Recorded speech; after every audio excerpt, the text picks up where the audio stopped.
Hello grey മീഡിയസിലേക്ക് സ്വാഗതം. ചത്ത പച്ച റിലീസ് ചെയ്ത ആദ്യ ദിനത്തെ കളക്ഷൻ റിപ്പോർട്ടുകളിലേക്ക് കടന്നു വരാം. അതിന് മുന്നോടിയായി ചാനൽ സബ്സ്ക്രൈബ് ചെയ്യുന്ന കാര്യം പരിഗണിക്കണമെന്ന് അഭ്യർത്ഥിക്കുകയാണ്. ഈ ഒരു സിനിമ വാൾട്ടറും പിള്ളേരും കൊടൂരമായി തൂക്കിയിരിക്കുന്നുവെന്ന് തന്നെ പറയാം. ആദ്യ ദിനത്തെ കളക്ഷൻ കാണുമ്പോൾ അങ്ങനെ തന്നെയാണ്. അദ്വൈത് നായർ സംവിധാനം ചെയ്ത് അർജുൻ അശോകനും റോഷൻ മാത്യൂസും ഒക്കെ പ്രധാന കഥാപാത്രമായി എത്തിയ ഈ ഒരു ചിത്രം 2026 ആദ്യ ബമ്പർ ഹിറ്റാകും എന്നുള്ളതിന് സൂചനകൾ ലഭിച്ചിരിക്കുകയാണ്.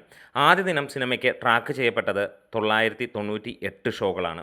1,10,000-ഓളം ടിക്കറ്റുകളാണ് സിനിമയുടേതായി വിറ്റുപോയിരിക്കുന്നത്. 38% ഒക്യുപ്പൻസിയിൽ വൈകുന്നേരം 7:30 വരെയുള്ള കളക്ഷൻ നോക്കുമ്പോൾ സിനിമ 1,79,63,000 രൂപയോളമാണ്. അതായത് 1,80,00,000 രൂപ എന്ന് റൗണ്ട് ഓഫ് ചെയ്ത് തന്നെ പറയാം. അതായത് ഈ ഒരു കണക്ക് വെച്ച് 2,25,00,000 രൂപയോളം കേരള ബോക്സ് ഓഫീസിൽ നിന്ന് സിനിമ നേടിയിരിക്കുന്നു എന്നുള്ളതാണ്. ഫൈനൽ ആയിട്ട് വരുമ്പോൾ നമ്മൾ പ്രതീക്ഷിക്കുന്നു 2.5 കോടിക്ക് മുകളിൽ കേരള ബോക്സ് ഓഫീസിൽ നിന്ന് സിനിമ നേടുമെന്നുള്ളതാണ്. മമ്മൂട്ടിയുടെ ക്യാമിയോ റോൾ തന്നെയാണ് ഈ ഒരു സിനിമയുടെ പ്രധാന അട്രാക്ഷൻ ആയിട്ട് പറയുന്നത്. എന്താണേലും ഈ ഒരു കാര്യം ഉറപ്പിക്കാം, ആ ഒരു പ്രധാന അട്രാക്ഷൻ ഉള്ളതുകൊണ്ട് ക്രൗഡ് പുള്ളർ ആണെങ്കിലും പിള്ളേരും കലക്കിയിരിക്കുന്നു എന്നുള്ളത് തന്നെയാണ്.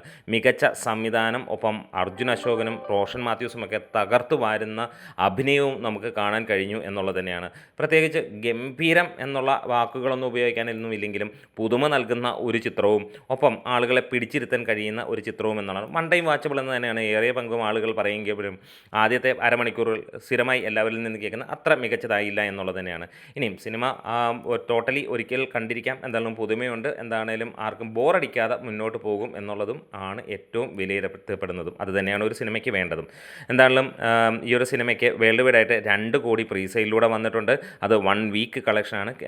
ആദ്യ ദിനത്തിൽ 1,80,00,000 രൂപയോളമാണ് വന്നിരിക്കുന്നതെന്നാണ് പറയുന്നത്. സിനിമയുടെ ആ ഒരു ഹൈപ്പും കാര്യങ്ങളുമൊക്കെ വെച്ച് ഇന്ന് നമുക്ക് കാണാൻ കഴിയുന്നത് 50-ന് മുകളിലുള്ള അഡീഷണൽ സ്ക്രീനുകൾ വൈകുന്നേരമായപ്പോൾ സിനിമയ്ക്ക് ആഡ് ചെയ്യപ്പെട്ടിട്ടുണ്ട് എന്നുള്ള ഒഫീഷ്യൽ റിപ്പോർട്ടുകൾ തന്നെ പുറത്തു വന്നിരിക്കുകയാണ്. എന്തായാലും ചത്ത പച്ച ആദ്യ ദിനം കേരള ബോക്സ് ഓഫീസിൽ നിന്ന് 2.5 കോടിയും വേൾഡ് വൈഡ് ആയിട്ട് സിനിമ 4.5 കോടിക്ക് അല്ലെങ്കിൽ 5 കോടിക്ക് അടുത്ത് നേടുമെന്നുള്ള പ്രതീക്ഷ തന്നെയാണ്. നാളെ ഉച്ചയോടെ നമുക്ക് അതിൻ്റെ എക്സാക്ട് ഫിഗറും കാര്യങ്ങളുമൊക്കെ കിട്ടും. എന്തായാലും മമ്മൂട്ടിയോ മോഹൻലാലോ ഒക്കെ ഒരു സിനിമയിലുണ്ടെങ്കിൽ അത് തീർച്ചയായും വലിയ ലിവറേജ് ആണ് എന്നുള്ളതാണ് ബബ്ബ പോലെയുള്ള ചിത്രവും അതേപോലെ തന്നെ ഈ ചത്ത പച്ച എന്ന ചിത്രവുമൊക്കെ നമുക്ക് നൽകുന്ന സൂചന. ഒരു എങ്ങനെയാണോ ചത്ത പച്ച നിൽക്കുന്നത് എന്ന് ചോദിച്ചാൽ അതിന് ഏറ്റവും കൂടുതൽ ആളുകൾ ടിക്കറ്റ് ബുക്ക് ചെയ്യാൻ കാരണം മമ്മൂട്ടി തന്നെയായിരുന്നു.